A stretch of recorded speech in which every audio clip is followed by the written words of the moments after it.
Motion aye. Stuart again. Again.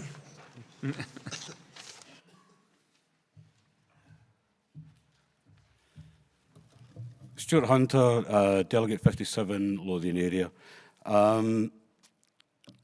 Last year, I spent part of one of my motions talking about how subjects were being squeezed in an attempt to manage the curriculum. I want to kind of look at it from a slightly different angle this time and actually see how CFE and how it's being managed within the curriculum. And that's with regard to pupil choice. At the heart of, or the foundation of CFE, one of these key factors that John Swinner's referred to, etc., is that pupil choice. It's about creating this individual learning way or pathways for students so that they have that choice. However, when we add in the idea of raising and closing the attainment gap, this has led to a manipulation of the curriculum. Why? The government has actually made it quite clear that they want to close this poverty attainment gap. They want to raise attainments. Pressure is then put on local authorities to ensure that that is actually being done. Then the next people in the food chain happen to be head teachers. They come under enormous pressure to make sure that they are getting results. Head teachers have to report back on a fairly regular basis on how progress is taken, and they have to be able to show that they have got achievements in hires and national fives, etc. So the pressure is on to get results. So what happens to the student if they choose something that they want to do because they enjoy it, but actually will put them on a course that denies them the choice, but may well improve the figures for the results?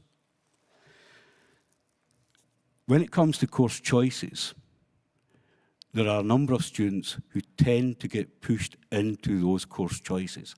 It's not a free choice. Some, it could be claimed, are bullied into taking the course choices.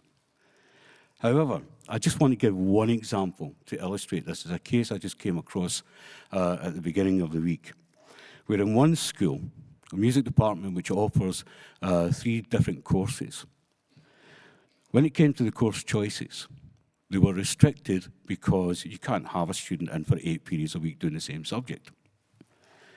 One student was getting dumped into that area.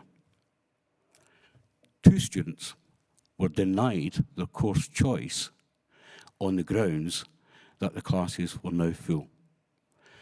The 2 students who were denied were capable and able students who the department felt would pass very comfortably and was of a standard that would probably end up taking them to higher and advanced higher. The student who was put into the class, it was to manage them because they were going to fail elsewhere. So I would suggest to you that also that when it looks at this kind of curriculum manipulation, it also impacts on performance in the classroom. Why? If you have a student who wants to learn a subject, wants to find out more, they're going to be more engaged with it. They're far more likely to learn. If they're engaged and they're interested and they're connected to the subject, then you've got a higher chance of success. If they're being forced into a subject because they feel that they have to do it, or they're being told to do it, then the chances are they will disengage. And those are the ones who often tend to be either the borderline candidates or often the ones who then get dropped down a level. I would suggest to you, ladies and gentlemen, that in some cases, that rather than closing the attainment gap, we're actually widening it because of the pressures that are being placed on schools and local authorities to raise attainment and to close the gap. We need to look at this very carefully. Therefore, I would suggest that Education Scotland, as part of their inspection regime, should be looking at this much more closely. What is actually happening with the curriculum management? That would then be the ideal source for them to use that. I would also suggest in the final comment that Education Scotland on their website boast now about the fact that they have the certificate of independence. They are independent of the government and are free to do what they need to do in the interests of education. Well, here's a real opportunity to look at the curriculum management and find out if they can do something about it and get us to get it sorted. I ask you to support the motion. Thank you.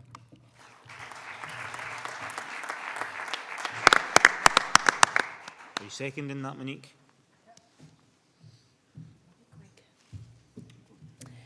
Right, Monique Turngold, Delegate 53, supporting, seconding that motion. Do our pupils really have a choice? On the one hand, there are departments fighting for survival who will promise an easy national qualification to be gained if you pick the subject.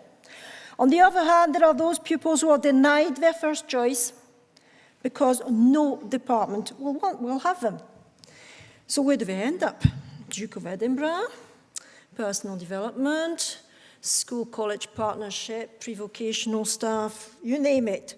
At the end of it, they will get a certificate. That's what matters to the school. However, my school has a Duke of Edinburgh class where I would say more than 50% of pupils in it did not choose to be there.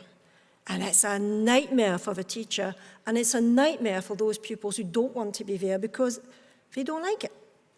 So the best we can do is to support this motion, because we need to really look at how course choices are made, because there's no course choice. Thank you. Thanks, Monique.